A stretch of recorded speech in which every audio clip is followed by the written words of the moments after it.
Welcome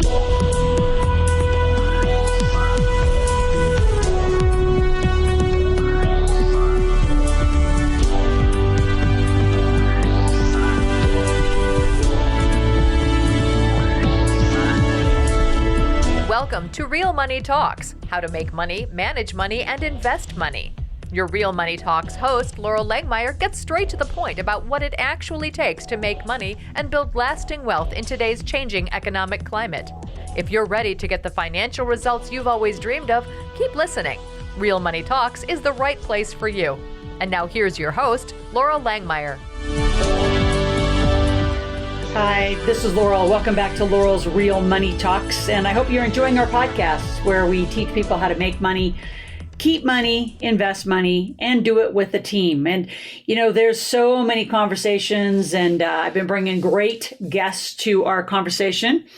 And today I want to talk just about how a lot of people are actually working. So to say that, like, co-work spaces are on the rise. I mean, it is like the thing to do. It's how millennials like to work. Millennials, by the way, are 16 to 34 years of age. They tend to not have just one job. They have different contracts, less committal to rents and being tied down. So co-work spaces have emerged, I mean, very, very boldly all over. And we are actually going to open one here. So I'm very excited that here in Zephyr Cove, Nevada, right at the lake, we're turning my entire conference facility into a co-work space where upward of 100 businesses will be here. Now, let's just talk about co-work spaces because they've been around for a while. I mean, Regis has one, probably the more long-standing executive suite kind of model. The Damon Johns is just in one in New York. You know, he, like myself, we're going to use our brands to bring people in.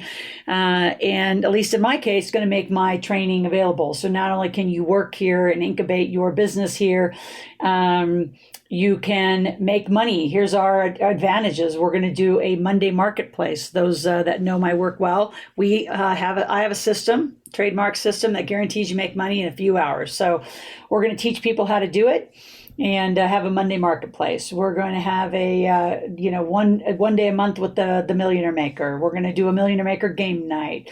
We have a wine and beer license. We're going to have hosted, after ski parties and after beach parties. So we're going to make it like a jam, like a super cool environment that people get to come to and work and play and do business together. And we're going to teach people joint ventures. We're going to teach people how to interact and really do commerce. Chambers of commerce have been around for years and years and years. And what's interesting about the chamber is they know how to bring businesses together under a directory. But as far as commerce, right, the making of money, I think we all know that's fallen down greatly in that area. So all that being said, I want to just talk, like, there's so many places. There's WeWorks, there is ShareSpace, there is NextSpace, there's hubs, there's incubators. I mean, it's not really a new concept in some cases, but for many of you, especially those of you that are Gen Xers and baby boomers, there's a couple of places that I want you to think about. So for me, it's a money maker, right? It's a money maker, it's a community maker, it's a team maker. There's a lot of advantages to bringing people together in one space. So for those of you in real estate, consider, shifting your spaces to executive suites instead of getting the traditional, large commercial renter. One way that you can absolutely, shift your space is just rent out subspaces to individuals, rent out individual desks, rent out, a conference facility so it can be an open workspace. I think it's a great investment for many people who have some real estate, want some extra cash flow. Cash flow is far more significant in these models than it is in a traditional rent model. Now, the downside, or the counter to the higher cash flows, is more to manage. You have people coming and going. You have significant considerations to your facility, which I'll go through in a moment, and how you want to organize them. But it's just like such an amazing opportunity for you. I mean, think about it. You have a space, you can get 20 businesses, 50 businesses collaborating and marketing each other, joint venturing together, using each other's services, and really being a force inside the community. So those of you who have property, consider it. Those of you who want an investment property, many people are converting like McMansions and larger homes into that. The challenge with those is parking spaces and permitting issues, but it's on the rise. And I can tell you, just with the millennials and the millennial conversation, we're going to have a coffee bar. We're going to have, like I said, wine and beer bar. We're going to have all sorts of amenities for people to want to come to work, collaborate, and do business. So let's talk about those of you that are in real estate. If you're considering doing it, some of the considerations to putting together a co-work space and just the things that we've been going through. So number one is security, right? The building has to be have surveillance cameras. You need to have specific locks, whether it's a magnetic lock. There's a Kissy is a really cool app that allows people to come and go. That's for magnetic and wooden doors. Unfortunately, for what we have a very big glassed atrium facility, so that isn't going to work. So looking at fobs and looking at different security and key systems. Then you go to the next level and say, what do people rent private offices? Are you going to key and do private office, security for each person? Other considerations as the larger renters of, say, the private offices come in is, are you going to offer or allow any signage? There's all sorts of window peel marketing that you can put on windows, and it can peel back off, and they can be versatile and change. And if your office renter's not there for a while, you can put somebody else in and really, work with that.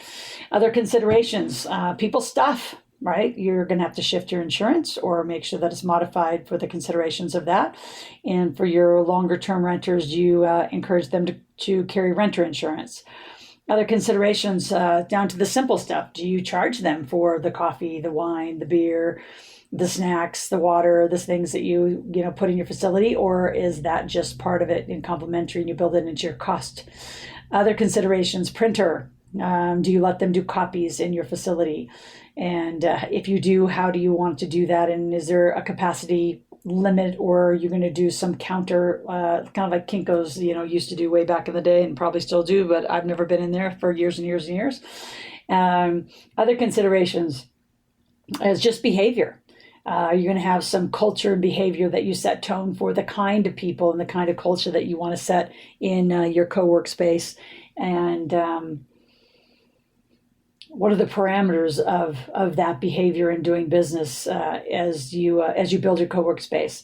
Other considerations that we're going to be bringing in is lockers. So since we are huge fans of a marketplace and the ability for people to make money and sell their wares, whether it's jewelry or barbecue sauce or a pasta sauce, or like I have a woman locally who sells hemp. I have hair supplies, facial supplies, whatever people sell, coffee, food items. If they don't want to, have them come and go, where do they keep them? So we have extra storage areas that we're going to be building into locker units where people, as again, part of their lease, can do a locker space. So a lot of considerations. Co-work space is on the rise. The conferences are thousands and thousands and thousands of people.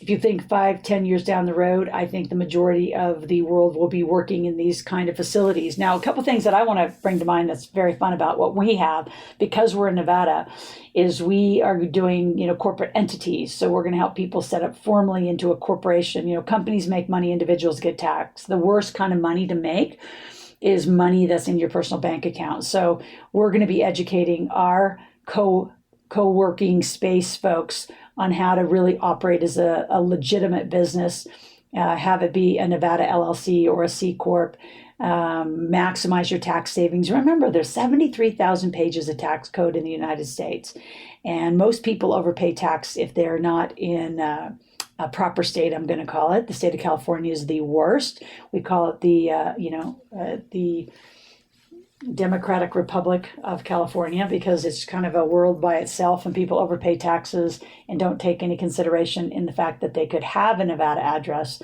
with a Nevada lease. Now, here's the difference.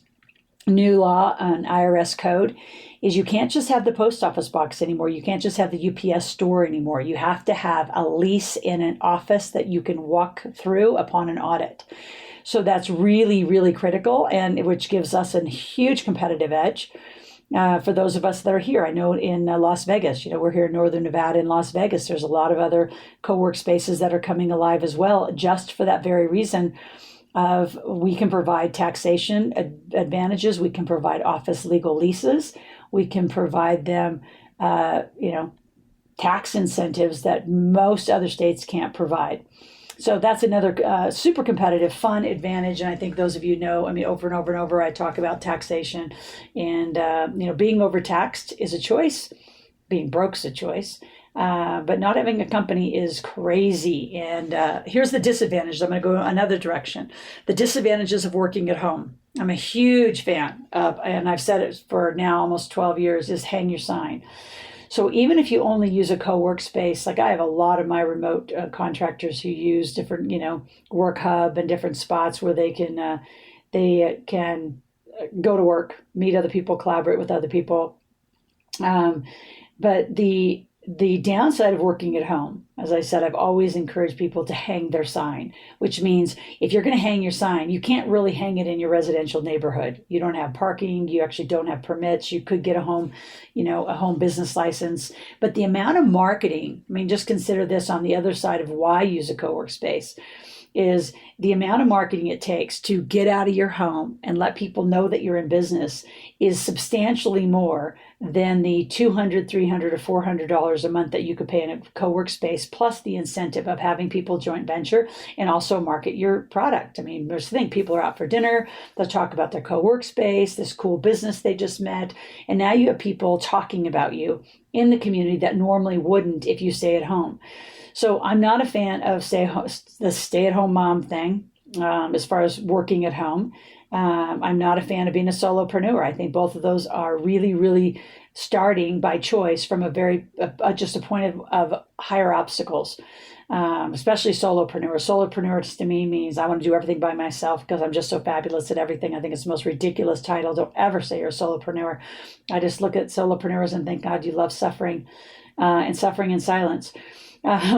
So just, really consider, even if it's the lowest investment into a co-work space, a hub, that getting out of your house, hanging your sign, and being able to do some marketing with a collaborative of, even if it's only 20 people that use that space, 30 people that use that space, the amount that you're going to capitalize on, I guarantee you will be significant to you staying and working at home. Those of you that are interested in learning more about co-work spaces, you can go to nvpresence.com, nvpresence.com. We'll be adjusting those websites. Our official launch is the end of April. And anytime you want to come to Northern Nevada or use our workspace, I encourage you just to call and inquire about it. And again, on our Laurel's Real Money Talks, we're encouraging people to go to asklaurel.com. asklaurel.com. Give us your name, phone number, and email. Ask any question. Ask for an appointment. Say, I want to understand more. I want to learn more about how this works. And we will have one of our strategists call you right back and help you. And just see the advantages. There's no obligation to put your information in. But whether you're here in Northern Nevada and want to work with us, there's something local in your area, get out of your house. And if you're on the other side and you have some property that you want to adjust into a co-work space, I'd love to help you. I've sent people to conferences, been studying this for almost a year in preparation of our launch. So know a lot about it. Love to support you in any of those categories, from getting out of your home, repurposing your real estate like I've just done, and using it as just a powerful collaborative marketing tool.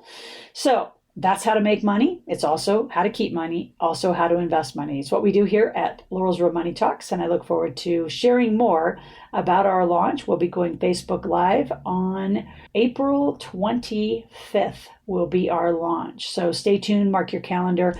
We'll be doing a Facebook Live. You can see our facility from that perspective, and we'll be doing more soon.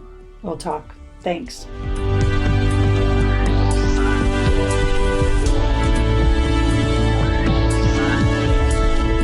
Thank you for joining Laurel for this segment of Real Money Talks, how to make money, manage money, and invest money.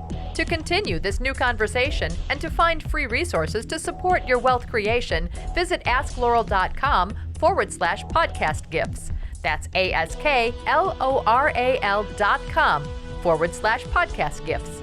Thanks for listening and join us again soon. New episodes are released every week.